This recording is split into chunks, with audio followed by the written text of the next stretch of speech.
stata la piscina Grassetto degli impianti incastonati nella suggestiva e armoniosa oasi verde della Padova Nuota, che si snoda tra il Bacchiglione e le 3 piscine degli impianti padovani ad ospitare quest'anno la 6ª edizione del Memorial Katia Capuani, ovvero la sfida dei mini nuotatori dai 5 ai 9 anni della categoria propaganda. Quasi 200 mini atleti, in rappresentanza di una decina di società padovane, si sono dati battaglie a suon di bracciate e mozzafiato per un intero pomeriggio nella sfida annuale che accomuna la passione per lo sport giovanile, dove nascono le aspirazioni ma soprattutto le nuove leve del nuoto e dei campioni del futuro, in una disciplina che vede il Veneto ai primi posti a livello nazionale, non solo.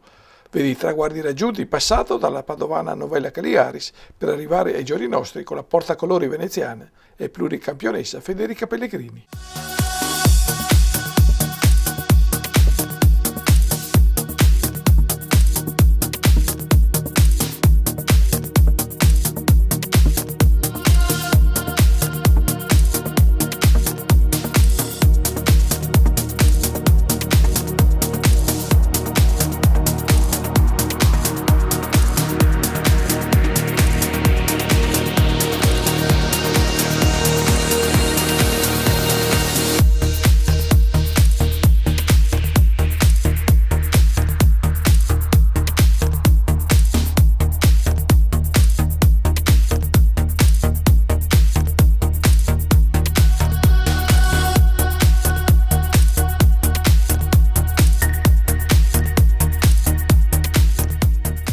Una sfida che si ripete da 6 anni grazie alla Padova Nuoto, che ha voluto dedicare il Memorial Katia Capuani per onorare il ricordo di chi ha condiviso da sempre la passione per il nuoto nel promuovere lo sport, da parte della famiglia Bardelle, che gestisce gli impianti padovani, oggi impersonate dalle figlie Valeria e Daniela, assieme al padre Gianfranco, che da 3 mandati è anche alla guida del CONI Veneto. Un pomeriggio in piscina che ha entusiasmato tutti, dai mini nuotatori in una lunga sfida in acqua, in una giornata torrida ma soprattutto viva e animata per il tifo dei bambini e naturalmente dei genitori, per la conquista del primato nelle ultime 2 staffette miste, che ha visto i contendenti imporsi per accumulare i punti per la conquista del trofeo finale. Per la cronaca dobbiamo dire che si sono imposti i nuotatori in rappresentanza dei Delfini di Abano Terme davanti all'Albatros Nuoto e al terzo posto si sono piazzati gli atleti in rappresentanza della Padova Nuoto, che hanno preceduto i Conselve davanti alla Rovigo Nuoto, a seguire poi la GIS ed una seconda squadra della Padova Nuoto.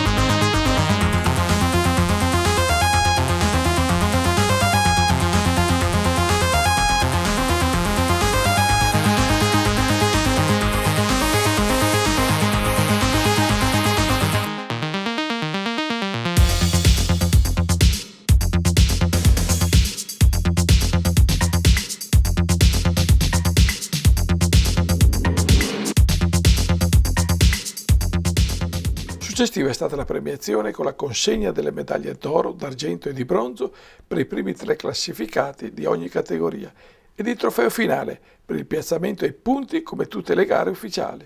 Il tutto con il patrocinio della Federazione Italiana Nuoto del Veneto, rappresentata dal delegato padovano Guido Taglia, in una giornata che ha visto protagonisti i campioni del futuro impegnati nell'avviamento del nuoto, sia per avvicinarsi all'agonismo nell'aspetto ludico, che sono le finalità anche della Federazione Italiana Nuoto del Veneto nel promuovere questo evento.